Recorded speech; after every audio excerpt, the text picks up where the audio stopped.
What do you think did that? That looks like a door. It doesn't even look like the same tree.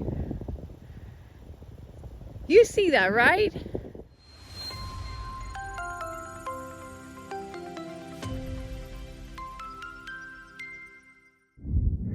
Can we talk about this beautiful loop-de-loo?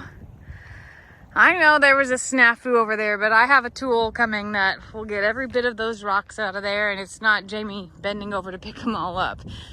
I'm excited about it, but I genuinely love this feeling of the yellow brick road. Like, I know that seems cliche and like a child, but I feel like this is such a beautiful path. This grove of trees has been one of my favorite pieces of this property since we stepped foot on it. It has brought so much nostalgia to me of my grandparents' farm. And now I'm walking this path, and I will show you a picture of my grandparents' farm and their loop-de-loo. And I did not, for the record, I did not design this loop-de-loo. Lester did. And I don't think he's ever seen the pictures of that farm to know the history there and what it held and that type of thing. What do you think did that? That looks like a door. It doesn't even look like the same tree. You see that, right? There's no other tree here that has anything like that at the bottom. That looks like a... You see it, right? This was not what this video is about. That looks like a fake door. That's not even...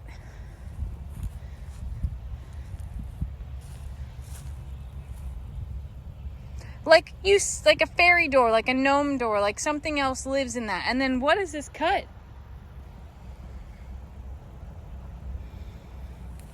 I'm so perplexed right now, legitimately perplexed.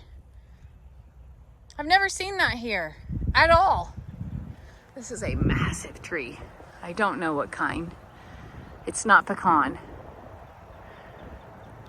But it has some sort of knobby things growing on it. It does have a vine. And now I'm convinced it has like fairies or gnomes living in it. And that's the way they get in. Look at that vine go straight. Well, that was a squirrel moment if I ever saw one. Okay, back to my loop-de-loo here. This is an old bowl hole. It oddly holds water very well.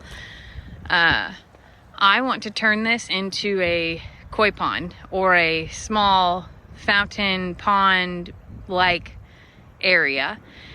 Dig it out a little bit deeper, put a liner in it, rock around it, have a solar fountain in it, landscape through here with beautiful flowers and things that I can grow, things that don't take a lot of maintenance.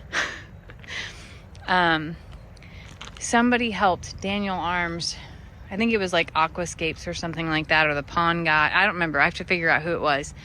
But they built this beautiful backyard, flowing pond, rivery looking thing where they have fish in it, their ducks get in it, heck, their dogs get in it. I believe ours would do all that as well.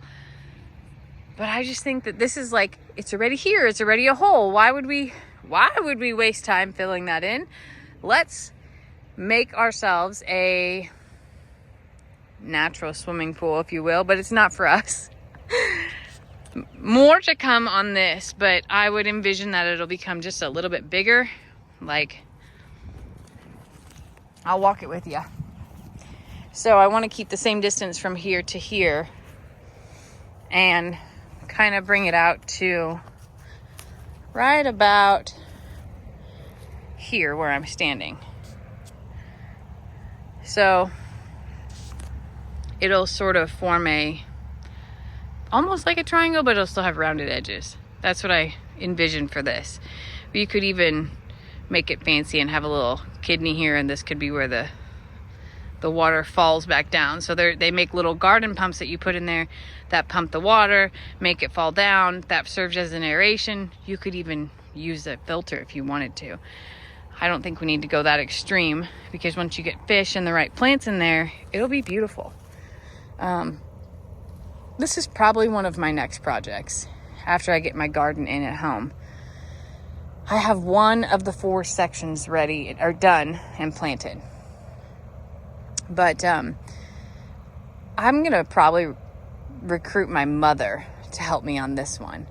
And I think that would be a challenge for her too. Like, I like to challenge her these days, because if she comes with, she's already done it at home, she'll push even harder. But I like to challenge her mind a little bit with how should we do this? Like, I think that this should sort of align probably with the distance of that to there, and then come out here, and it could, maybe it's a heart. Ooh, that would be cute. A heart pond. Huh. Lester will think that is so cheesy. Either way, the bowls dug this previously here, and it just probably kept getting deeper and deeper, and now it holds water. So it has a good clay bottom. I would still put a liner in it just for what we want to do. But I think it would be so neat to have like a little aquascape place out here, a little fountain, babbling brook type of thing. And then we still have this big, beautiful grove here. And the more that I can find to take up some of it, the less that Lester has to mow. Let's keep that in mind. I don't have visions of having a big in-ground garden out here. I'm nowhere in a place to be able to say that I'd be able to take care of both Longhorn Lester's gardens and this at the same time. So whatever I put here has to become somewhat maintenance free. It cannot require daily maintenance at this time. Maybe in the future, if I ever get to retire. But with working a full-time job and still having all of the animals to care for and all of the gardens, like, I would not be doing it justice to say I should start all this at the same time as I'm taking on a new venture here at Longhorn Lester's with that in-ground garden. So phase 1 of the creation of this space will be that little koi pond. The other piece that'll happen is this truck.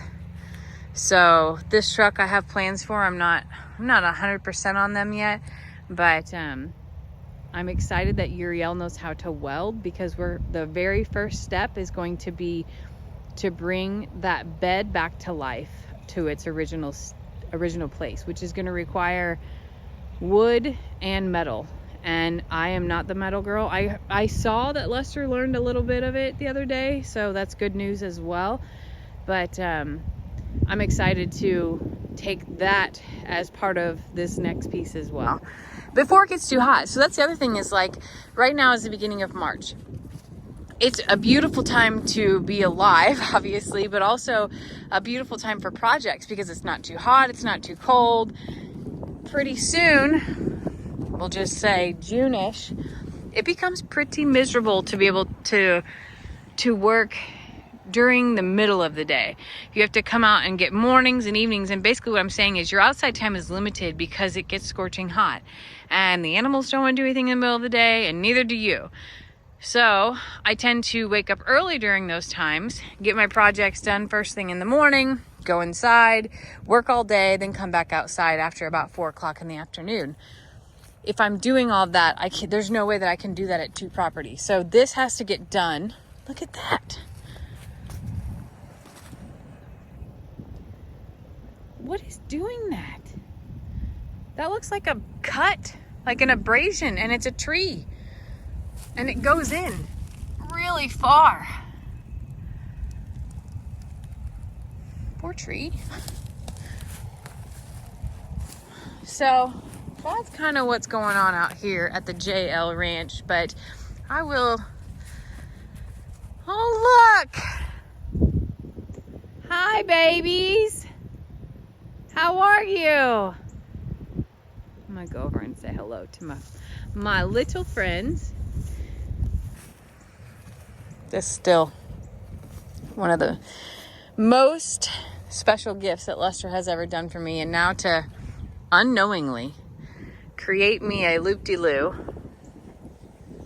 I'm just telling you, like, is like a wild blast from the past. So the only thing I know how to do is to do it justice and add some additional Jamie and Lester flair to it and keep going, because it's what we do. Really super curious about the gnome tree though. Definitely something going on over there.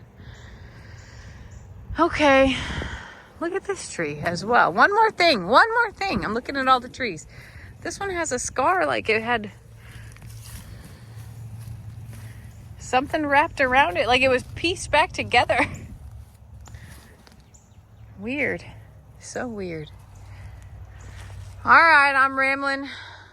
Thanks for taking that little walk with me on the loop-de-loo. I really love the loop-de-loo. Big fan.